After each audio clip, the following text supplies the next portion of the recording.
Hello everybody, like I said, this is hours before we depart Accra to go back to our respective homes in the States. But we would be remiss if we left without introducing you to some of the people who really made this store safe and nice and educational and cultural and a whole lot of other things that I will not talk on camera. But this guy right here, this tall specimen of a Ghanaian man, strong African man. There's a song that's playing on the radio currently. You love that song. We all love that song. Every time I hear that song, I think of Kojo. Yes, And before you started working with Bomani, what did you do in Ghana? Actually, I normally work at nightclubs in terms of, we call, as people call it, doorman, we call it bouncing. You know, most of the time I do my sales, like I'm a salesman in my profession, but I don't use it as a career. So after working in the office, Friday, Saturday, Sunday, I do work at the nightclub to take care of nice people like you. If you come there, I don't want anybody to harass you or do anything, so that is what I do at first. So, And that's wonderful. And you've been working with Bomani ever since you started, correct? yes. Tell me a little bit about how you've cultivated that relationship with Bomani over the years. You know, I know the first time was a challenge. It was the first store. It was your first time formally working together. How has that relationship grown in the span of 5 years? Oh, okay. I may say it has grown very well and nice, but we have challenges. Of course. Challenges like, let's say something like the way my colleague said, we go to some place and we have to move with some minutes and hours and seconds. There you go by someone may say, oh, I'm not done. Right. This is one of the challenges. We are ready to move to, let's say, a nightclub or a pub or let's say the outing aspect. That is the nightlife. That I'm the, how do you call it? Let's say I manage those kind of things. Nightclub to take you to some place for you to have a nice time and nice air. And someone may say, okay, I'm not going. By the time you get ready, moving in, he or she may come and say, oh, I'm sorry, give me some 10 minutes, give me. That is the challenge. But with all, I may say, we've done well. We've now known what we have to do.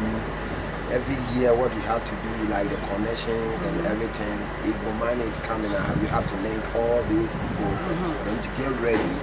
Now everything moves on smoothly. By the time you come here, everything is set. And everything was set. Bomani had a really tight itinerary for us. We looked at it on paper and we're like, are we going to do all of this in one day? And with your help and Koba's help and Shabia's help, we actually did everything and we didn't feel really overwhelmed. Now, I know that you're also instrumental in making some of these connections for Bomani here. For example, the connection at the orphanage where we went and the school. Talk about the relationship that you have with these people who are on the ground in Ghana and have the need, and how you and Bomani work together to make sure that they are taken care of. All right, thank you for that question. Actually, the first school that we went to two schools. I'll talk about the first and the second. Right. The first school that we went, there's a lady from, as you call it, US, about 8 years. That is what I know. She came down here first time, and she's a teacher by profession. So she decided to have a school here, you know, to educate Africans down here. So we were like here and there in Ghana. If I say here and there, like thinking about it, where to have it, and we decided finally to have it in the village where the people are not having the privilege to them, so that it will be closer to them. So with the help of the chief of Abu traditional area, Asante Achim, gave us a nice place and we start, you know, moving on. So that is how everything went on, and the link that I'm having with the sister at the 8th year. You did ask about the orphanage. Yes. All right. The same sister that I know at 8th year, her friend lives here. If I say lives here, she's no more living in the States. So we are free and like we talk together, you know, some things that she find it difficult. She calls me, Kojo, how can I do this, or can you have this for me? So through her that I got to know that lady too, who is having the orphanage school. So I said, okay.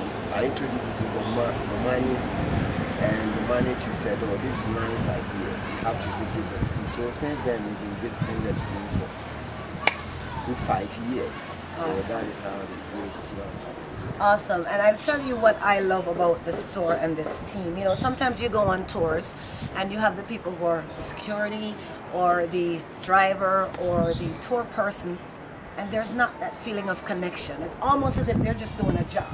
Okay, here's so-and-so, here's so-and-so, let me protect you. But what we had on this trip was like camaraderie. And we were talking at night, we were sitting up. I saw you and Kobla and Shavia talking to everyone, exchanging information. How does it feel to be in the space with a group from the States where the culture is different, even if we are Pan-Africans? And when they come to your turf, they allow you to express yourself and you in turn get what they're giving. How does it feel as a personal thing for you? Oh, with me, I may say it's part of the experience. All right. And in our culture, if someone visits you, no matter how, if you're having a beef with the person, so far as the person has come to your house, right, you don't have anything to say than to take care of the person, do everything that he or she wants. And after, if you think you still have something against him or her, you sit down and you settle it. So with this kind of experience, our dads have been teaching or taught us.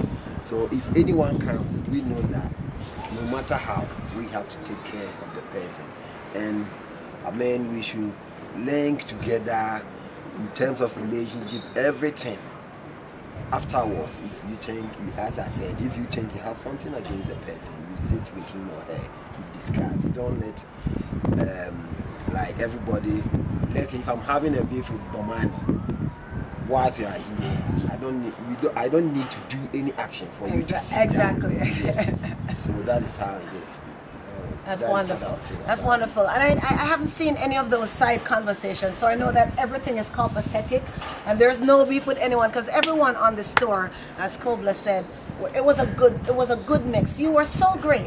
Yes. You were so great. I want to personally thank you on camera because, as I mentioned, I blogged it on Facebook. We went out, I can't even remember, we've lost track of time, but a couple nights ago, when everyone else was sleeping, it was just me and 3 men.